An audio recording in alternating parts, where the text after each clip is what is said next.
50 வருடங்கள் முன்னாடி தொடங்கப்பட்ட திமுகவுக்கு அதன் கால அளவு எந்த காலத்துல எப்படி செயல்படணும், ஜெனரேஷன் எப்படி மாறுது, இந்த விஷயங்கள்லாம் ஒண்ணுமே தெரிய மாட்டேங்குது. அதாவது அப்படி தெரியாம இருந்ததுனாலதான் தாவேகா கிட்ட ஒரு அதிர்ச்சி தோல்வியை அது சந்தித்தது.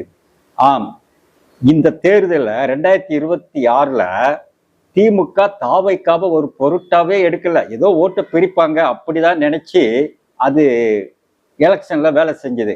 ஆனா பாத்தீங்கன்னா அது 108 தொகுதி, எந்த கட்சி அமைப்பும் கிடையாது, எந்த பண செலவும் கிடையாது, எந்த ஒரு இதுவுமே இல்லாம அது வெற்றி பெற்றது.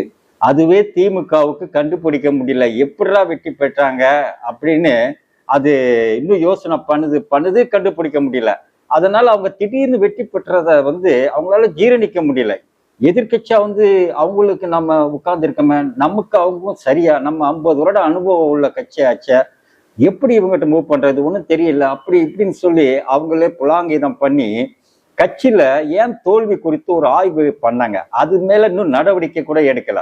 இப்படிப்பட்ட சூழ்நிலையில ஒவ்வொரு விஷயத்திலையும் அவங்க ஊழல் வழக்கு அப்படின்னு சொல்லி போட்டு திமுகவை ஒரு ஊழல் கட்சி, அங்க இருக்கிறவங்க எல்லாமே லட்சக்கணக்கான கோடிகளை அடிச்சுட்டாங்க, 50 வருடத்துல இவங்க எத்தனை வருஷம் ஆட்சியில இருந்தாங்களோ அவ்வளவு சாப்பிட்டு இருக்கிறாங்க அப்படின்னு சொல்லி ஒரு ஈவோவை அவங்க மேல மக்கள் மத்தியில ஒரு இதை கொண்டு வருவதுக்கு எவ்வளவோ ட்ரை பண்றாங்க.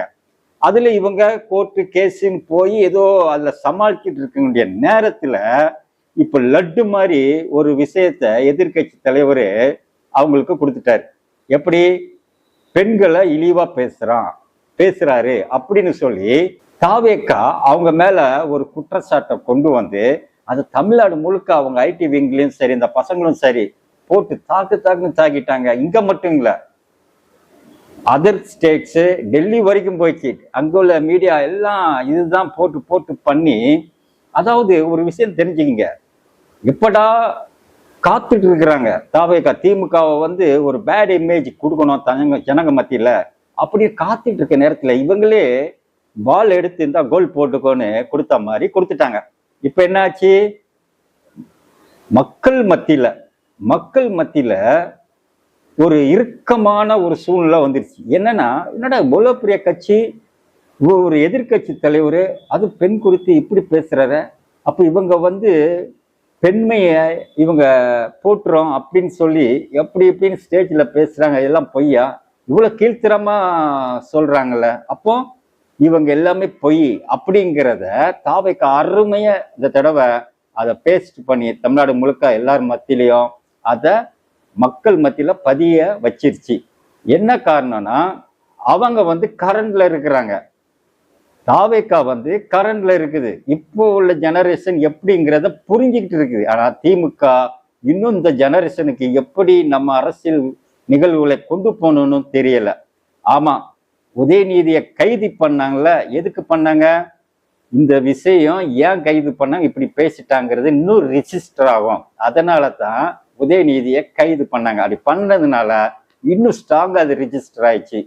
இப்போ ஒரு விஷயம் தெரிஞ்சுக்குங்க, திமுகவுக்கு இது புரியலையான்னு தெரியல. என்ன டபுள் மீனிங்ல பேசுறது, கொச்சையா பேசுறது, இதெல்லாம் திமுகவுல அவங்க மேடை பேச்சுல நம்ம அடிக்கடி கேட்டிருக்கோம். அதுக்கான தலைவர் பேர்லாம் நிறைய இருக்கு, அதெல்லாம் சொல்ல வேண்டிய அவசியம் கிடையாது. அந்த காலத்துல இது எடுப்பட்டதுன்னா கூட்டம் சேர்றதுக்கு. அந்த காலத்துல மீடியா கிடையாதுங்க, டிவி கிடையாது, ஒன்றும் கிடையாது. அன்னைக்கு அண்ணாதுரை, கலைஞர், அந்த மாதிரி சம்பத் சாரு இவங்கெல்லாம் மேடை போட்டு பேசுனாங்கன்னா அவ்வளவு கூட்டம் வரும். காரணம் அவங்க இலக்கியத்தையும் பேசுவாங்க, இந்த மாதிரி விஷயங்களையும் கலந்து பேசுவாங்க. அதுக்கு அடுத்து அது கீழே இருக்கிற பேச்சாளர்கள் கொச்சையாவே பேசுவாங்க. அதுக்கு கை தட்டுறதுக்கு ராத்திரி 12 மணி 1 மணி கூட்டத்தை பார்க்கறதுக்கு கூட்டம் வரும், பொழுதுபோக்கும் கிடையாது. அப்போ பத்திரிகைகள்ல இதெல்லாம் செய்தியா போட முடியாது, இப்படி பேசணும் அப்படி பேசினான்னு போட முடியாது. அப்போ இது மக்களுக்கு சரியா ரீச் ஆகாது. என்ன சொல்லுவாங்க, அவர் பேசினா இப்படி பேசுவார்னு தெரியும், அதை தெரிஞ்சு அதை ரசிக்கிறவங்க மட்டும் அங்க போய் பார்த்துட்டு அதை வந்துருவான். ஆனா இப்போ உள்ள ட்ரெண்ட் எப்படி மாறி இருக்குது பாருங்க. அதாவது நடுவுல இவங்க இன்னொரு விஷயம், ஜெயலலிதா அம்மா வந்தாங்க, அதுக்கு முன்னாடி வந்து எம்ஜிஆர் வந்தாங்க. எம்ஜிஆரையும் இந்த திமுக காரங்க அப்படிதான் பேசினாங்க. அப்ப திமுக காரனை யாரும் பேசலையா? அவங்க அதுக்கு பதிலா திமுகவை பேசினாங்க. அது அவங்க ஜெயலலிதா அம்மா வந்தாங்க.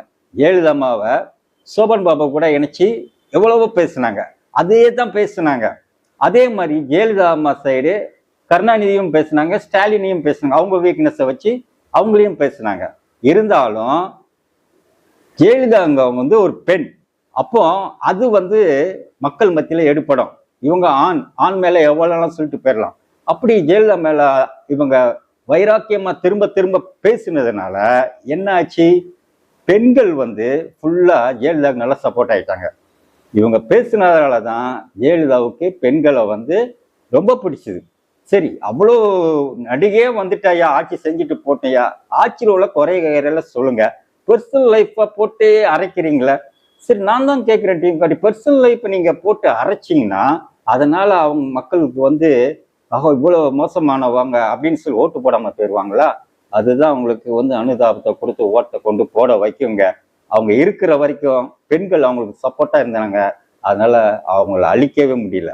அவங்க மரணத்துக்கு அப்புறம் தான் திமுகவுக்கு ஒரு லைஃபும் வந்தது. ஒரு வீட்டில் அந்த காலத்துல பெண்கள் வந்து வேலைக்கு போக மாட்டாங்க. ஒரு பொண்ணு வயசுக்கு வந்துச்சுன்னா கொஞ்ச நாள்ல ஏதாவது வீட்டில் இருக்கும், அப்புறமா அது வந்து கல்யாணம் பண்ணி கொடுத்துருவாங்க. பெண்கள் அப்படித்தான் இருந்தாங்க. அப்பா அம்மா ஓட்டு போட யாருக்கு சொல்றாங்களோ அவங்களுக்கு ஓட்டு போடுவாங்க. அப்பா அம்மா எந்த கட்சிக்கு விசுவாசி இருக்காங்களோ பிள்ளைங்க அப்படி போடுவாங்க. இப்போ இந்த காலத்துல பெண்கள் எல்லாமே வேலைக்கு போறாங்க. கையில செல்போன் இருக்கு, மீடியா பாக்குறாங்க, உடனே நியூஸ் அவங்களுக்கு கிடைக்குது, உடனே பாக்குறாங்க. இப்போ வீட்டுல வந்து அந்த பெண் சம்பாதிக்கிறதுனால அவ உரிமையா சொல்றான்னா இந்த கட்சி தான் ஓட்டு போடுவேன், இவன் இப்படி பேசுறான், இவன் இப்படி செய்யறான், அவங்க அப்பா அம்மாவையே கரெக்ட் பண்ணிடுதுங்க. அப்பா இதுக்கு போட அதை பகிர்ந்து ஓட்டு போடணும் பிள்ளைங்க பிச்சை கேட்குறது. அந்த மாதிரி காலம் மாறிடுச்ச. இப்பவும் வந்து டபுள் மீனிங்ல பேசிட்டு இருந்தா எப்படி? இன்னும் திமுகவில் சில பேச்சாளர்கள், மேடை பேச்சாளர்கள் டபுள் மீனிங்ல பேசுறாங்க. தயவு செய்து அவங்களெல்லாம் கட்சியில பேசாதீங்கன்னு சொல்லி அவங்கள கட்டுப்படுத்தி வைங்க. அதே மாதிரி கட்சி எதிர்கட்சி தலைவர் இனிமையாவது அந்த மாதிரி பேசக்கூடாது. நீங்க நினைக்கலாம், என்னடா இவன் குத்தி காட்டுறானே அப்படி இப்படிலாம் நினைக்கலாம். கட்சி நலனுக்காக தான் சொல்றேன். உங்க கட்சி நல்லபடியா இன்னும் அடுத்த ஜெனரேஷன் நோக்கி போனோம்னா இந்த காலம் வந்து இது எடுப்படாது. தயவு செய்து இந்த டபுள் மீனிங் விஷயத்த நீங்க தொடர்ந்தீங்கன்னா உங்களே நீங்க கண்ணுல குத்திக்கிற மாதிரி. என்ன காரணம்னா இப்போ உள்ள ஜெனரேஷனுக்கு வந்து டிஎம்கே வரலாறுலாம் தெரியாது. இதுக்கு அடுத்த ஒரு ஜெனரேஷன் வரும், இந்த 31 ஓட்டு போடுறதுக்கு ஒன்று உருவாகி வரும், அவங்களுக்கும் தெரியாது. இப்போ விஜய் கட்சி என்ன செய்யறாங்க தெரியுமா?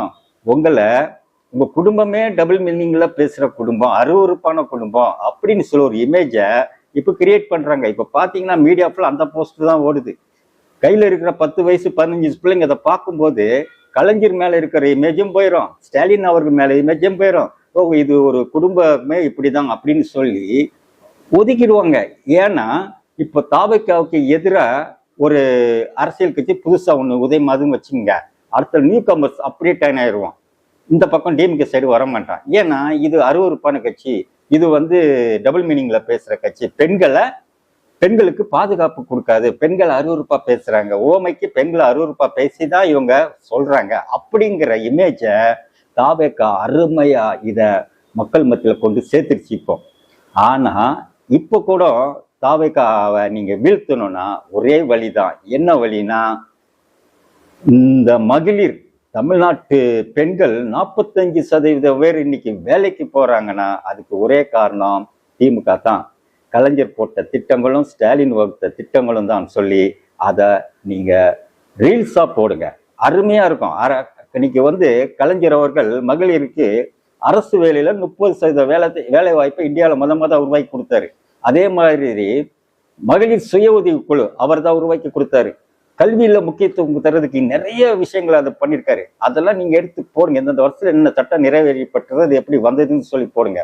அதே மாதிரி குடும்ப சொத்துல ஆண்களுக்கு மட்டும்தான் பங்கு இருந்தது, மகளிருக்கும் பங்கு உண்டு அப்படிங்கிறத கலைஞர் அவர்களை தான் முத எடுத்து வைத்தாங்க. இந்த மாதிரி விஷயம் நல்ல விஷயங்களை போடுங்க. ஸ்டாலின் அவர்கள் செஞ்ச விஷயத்தையும் நீங்க ரீல்ஸா போட்டு இந்த பெண்கள் வந்து இந்த அளவுக்கு வளர்ந்து குடும்பத்துல வேலைக்கு போறாங்க, தைரியமா போறாங்க, பஸ்ல பாதுகாப்பா போயிட்டு வந்தாங்க, அவங்களுக்கு இலவச பயணம் கொடுத்தாங்க அப்படிங்கிற விஷயத்த நீங்க எடுத்து அவங்க மனசுல பதிய வைங்க. அவ்வளவு விஷயம் இருந்தும் தாவேக்கா ஈஸியா இதை அட்டாக் பண்ணி பெண்களை அவங்க வசியப்படுத்துறாங்கன்னா நீங்க இந்த விஷயத்தை எடுத்து போட அவங்க சொல்ற பொய் பிரச்சாரம் எல்லாமே எடுபடாது. நீங்க 45% பேர் இன்னைக்கு வேலைக்கு போறாங்க, இந்தியாவில் முதன்மையா இருக்கிறாங்க அப்படிங்கிற விஷயத்த நான் சொன்ன மாதிரி அந்த போட்ட திட்டங்களை எடுத்து நீங்க ரீல்ஸா போட்டு நீங்க அதை நிலைப்படுத்தினீங்கன்னா கண்டிப்பா இந்த பெண்கள் உங்களை திரும்பி பார்ப்பாங்க.